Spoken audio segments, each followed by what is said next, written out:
Hello everyone! This is Atty. Sam, and bago tayo pumunta sa video or vlog natin ngayon, gusto ko lang mag-thank you sa lahat po ng nanonood at nanood ng vlog ko recently, which is sa 4 Seasons Dubai. So there, samahan nyo ngayon para makita natin kung ano ba ang meron sa Jebel Hafeet Mountain. So let's go!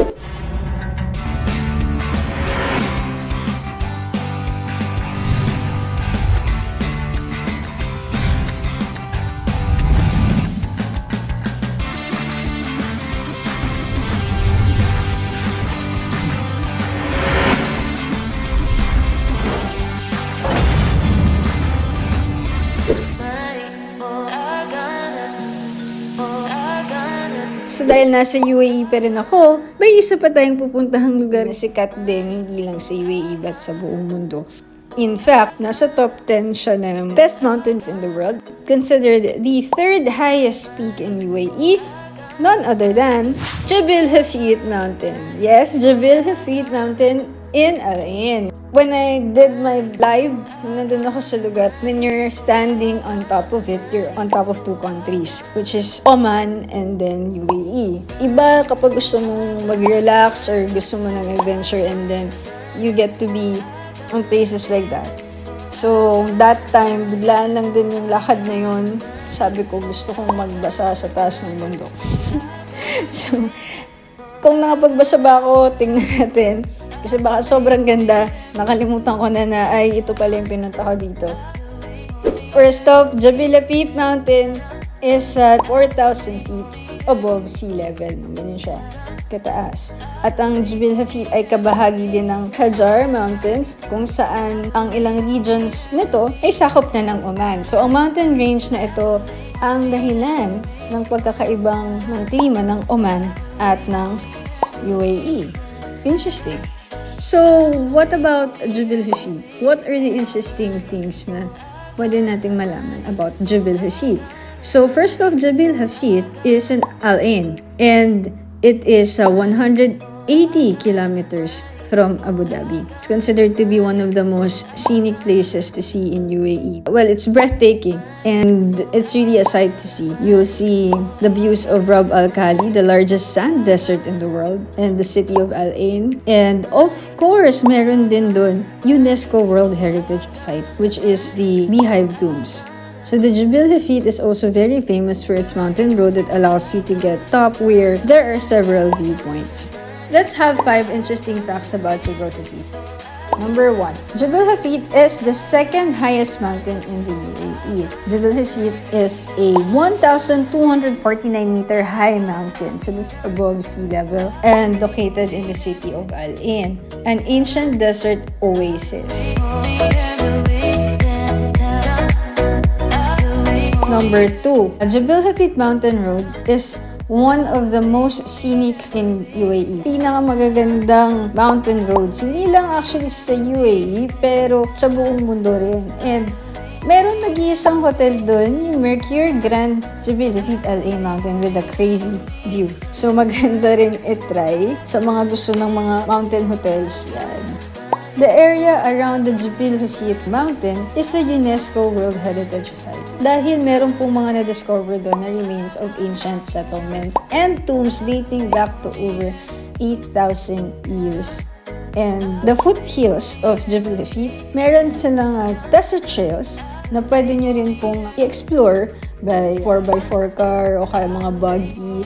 In fact, sabi nila kaya din ng mountain bike and horseback. So, the archaeological area of Jebel Hafeet stretches over 9 kilometers in length and is now a family-friendly attraction, so pwedeng puntahan with family or with friends. Jebel Hafeet is one of the most important prehistoric necropolises in the world. Sa Jebel Hafeet Tombs sa Al Ain ay tinatawag na Beehive Tombs. Beehive Tombs dahil sa unique hexagonal shapes ng mga tombs na ito, o puntod as we call it. So ito ang pinakamatandang archaeological site sa Abu Dhabi at ito ay dated around 5,000 BCE or sa pagsisimula ng Bronze Age. Maraming mga na-discover dito na human remains like bones, and meron din of course yung mga gamit nila from before.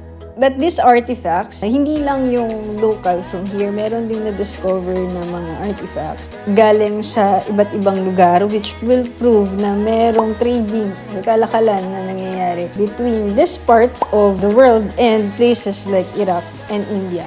So yung mga nandito na na-discover ay naging mahalaga para malaman ng mga ngayon na locals kung paano ba yung dating naging buhay ng mga nakatira dito sa area na to, sa Jebel Hafeet Mountain. Hindi ko lang alam kung mali lang yung rinig ko dun sa tour guide, but we talked about Denmark. Sabi naman ng mga locals, ang mga remains from the tomb is found in Al Ain museums. So, there, that's another site for us to see. We'll see kung mabibisita natin itong mga remains na to in the museum. And number 5, be sure to visit the Jebel Hafeet most hidden gems. It has a beautiful desert oasis.